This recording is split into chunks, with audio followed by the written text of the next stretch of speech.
Y bueno, pues como cada martes saludamos, pues, como siempre, a nuestro gran amigo Guillermo Torres Quirós. Guillermo, muy buenos días. Buenos días, mi estimado Víctor, aquí saludante desde la Ciudad de México. Pues, ¿cómo ves? Amanece México paralizado por trabajadores, magistrados y jueces del Poder Judicial, algo verdaderamente impensable en el México del siglo XXI, Guillermo.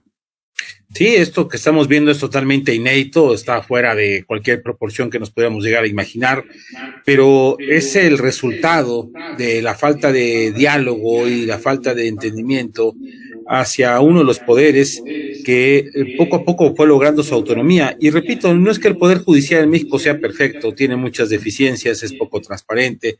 Nepotismo es uno de los elementos más característicos. Sabemos claramente que sí hay corrupción en el Poder Judicial, pero no son las formas para tratar de eliminarlo. Y en el fondo, la molestia de los trabajadores del Poder Judicial es no tanto que se le quiten los privilegios a los ministros, a los magistrados, sino de que se les impide avanzar profesionalmente en esa carrera del Poder Judicial.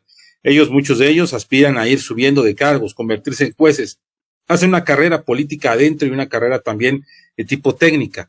Y esta decisión de esta reforma al Poder Judicial lo que ha hecho es prácticamente dejarlos fuera después de haber ellos intentado hacer ese propio esfuerzo, porque hoy en día, con la propuesta de reforma al Poder Judicial, cualquiera podría acceder a alguno de estos cargos, simple y sencillamente estar viendo bien apadrinado con algún actor político. Y si ya hemos visto casos de jueces, y bueno, lo acabamos de ver, tú lo acabas de mencionar ahorita en la nota del tema de Javier Corral, vemos al responsable del despacho, a Ulises Lara, saliendo en defensa de Corral, violando totalmente todos los procedimientos, todo el protocolo que se hace cuando hay convenios de colaboración en impartición de justicia. Y bueno, pues esto es, digo, que lo más peligroso de este tema. Ahora, habrá quejas sin duda de los paros que haga el Poder Judicial, pero hay que recordar que pues estas protestas que están haciendo pues son válidas. Siempre sencillamente lo que están buscando es ser realmente escuchados. Los foros por la reforma al Poder Judicial fueron en gran parte pues un circo montado para tratar de justificar el que se habían hecho las cosas, pero creo que en el fondo están en su derecho los trabajadores al Poder Judicial, los magistrados, los jueces, que aparte fue una votación muy amplia a favor de irse a este paro, y habrá sin duda las críticas, ya lo dijo López Obrador, de que son una bola de paleros que quieren defender, dijo a los trabajadores, a los privilegios de los conservadores. Pero hay una realidad. México no es la única ocasión, no es el único país. Otros países se han ido también a manifestaciones, a paros, solamente que nunca nos hubiéramos imaginado al Poder Judicial, pero se le está tocando la autonomía. Yo creo que en el fondo eso es lo que le está molestando. Exactamente, pero yo creo que esta rebelión que observamos por primera vez es por el hostigamiento y las agresiones sistemáticas de otro poder, el Poder Ejecutivo. Y dicen ellos, o dice el adagio popular, Guillermo, que para tener la lengua larga hay que tener la cola corta.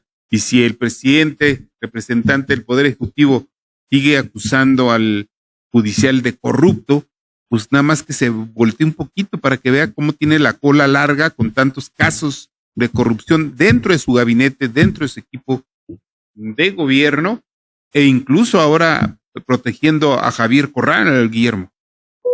Sí, no, totalmente, creo que son de esas incongruencias.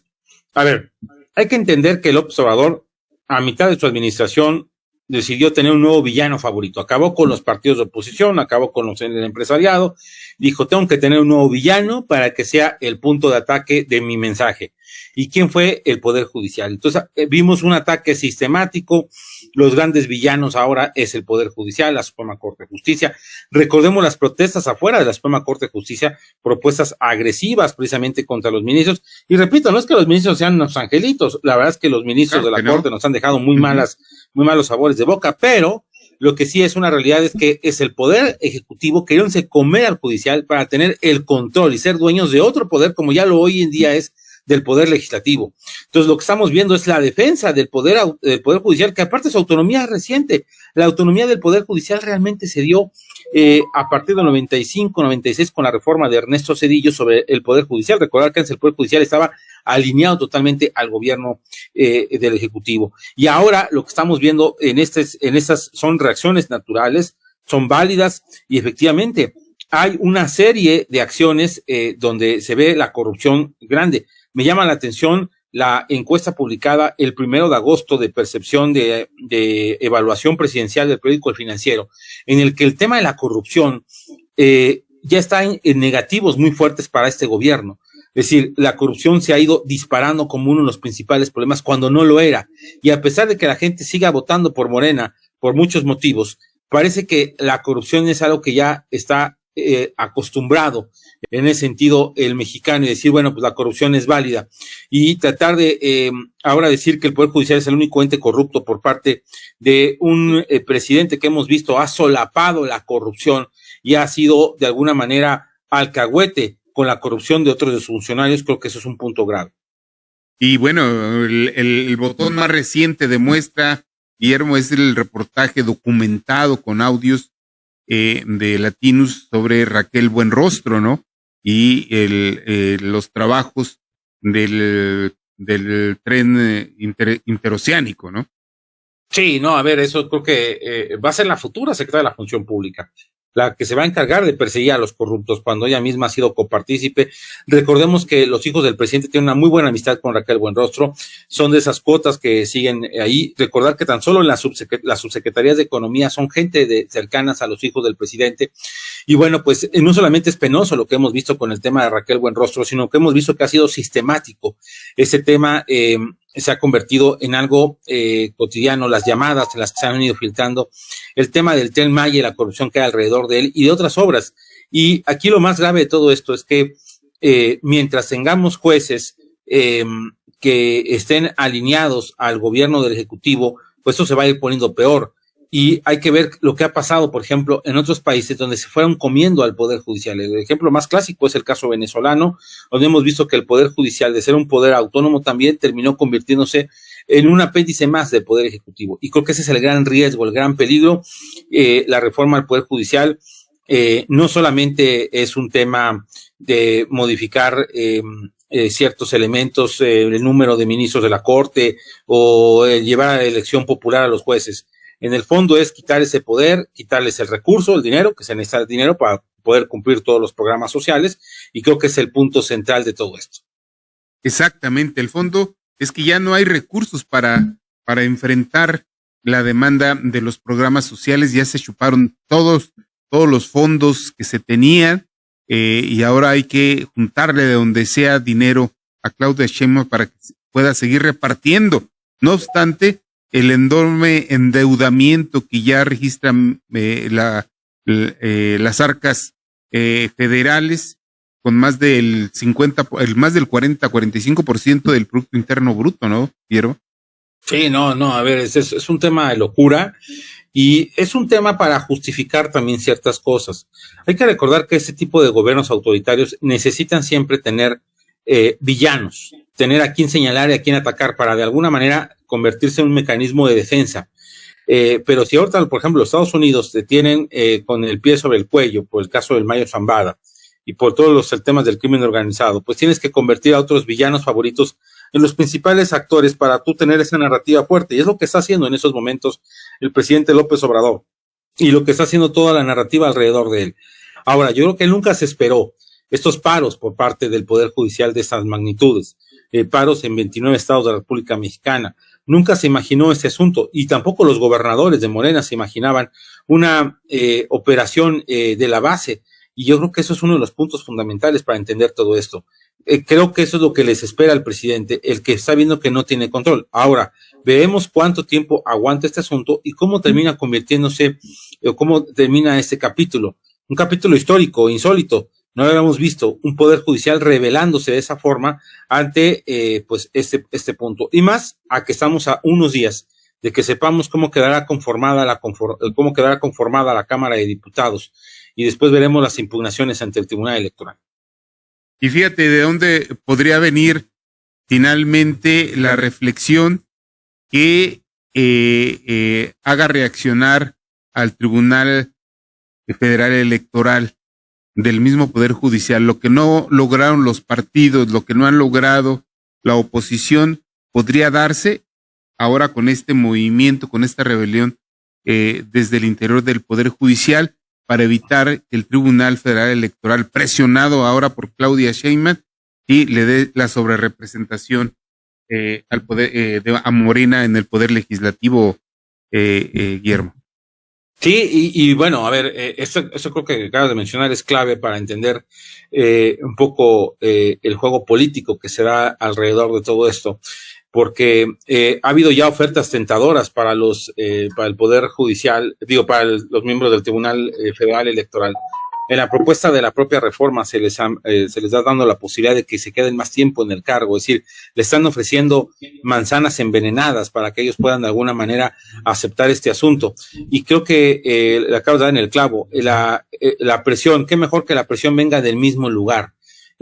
Más allá de la presión que pueden dar distintos actores políticos, el que el propio Poder Judicial le diga a sus propios compañeros, a sus propios colegas del tema electoral, decirles, oigan, defender ese asunto les va también a perjudicar a ustedes, y creo que eso es uno de los puntos fundamentales para entender esta propia dinámica. Creo que lo que estamos viendo de esta presión hacia el Poder Electoral, el Tribunal Electoral, por parte de sus propios compañeros, es un tema mucho más de fondo. No solamente es el hecho de cumplir con una técnica jurídica, sino también hay que reconocer que hay una técnica política jurídica. Y en lo político jurídico, creo que ahí es donde tiene que abrirse los ojos al Tribunal Electoral para saber que pues a lo mejor esas manzanas envenenadas pueden ser muy atractivas, pero ¿quién les asegura que se puedan cumplir todos los elementos en un futuro inmediato? Exactamente.